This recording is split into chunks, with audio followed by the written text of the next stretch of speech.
అందరికీ నమస్కారం. నేను వరలక్ష్మి. నరసింహ గార్డెన్స్‌కు స్వాగతం. మా డ్రాగన్ తోటలో పూత అందంగా వచ్చింది. ఈ దశలో సరైన నీరు, అవసరమైన పోషకాలు, పురుగు నివారణ చాలా ముఖ్యం. మంచి జాగ్రత్తలు తీసుకుంటే మంచి దిగుబడి వస్తుంది. అయితే ఈ వీడియోలో నీరు ఎలా ఇవ్వాలో చెప్తాను. నీరు మొక్కకు ఇచ్చే టైం మార్నింగ్ 6 to 10 అంటే 6 గంటల నుంచి 10 గంటల లోపు ఇవ్వడం మంచిది. అలాగే సాయంత్రం 4 నుంచి 7 గంటల లోపు ఈ సమయంలో నీరు ఇవ్వటం చాలా మంచిది. పూత దశలో ఉన్నప్పుడు తేమ చూసుకొని నీరు ఇవ్వటం ఇంకా మంచిది. నీరు ఎక్కువ అవ్వకుండా చూసుకోవాలి.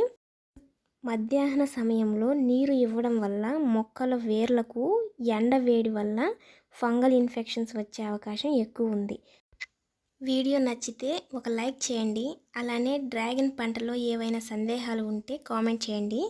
ఇలాంటి మరిన్ని వీడియోస్ కోసం నరసింహ గార్డెన్స్ని సబ్స్క్రైబ్ చేయండి. Thank you for watching.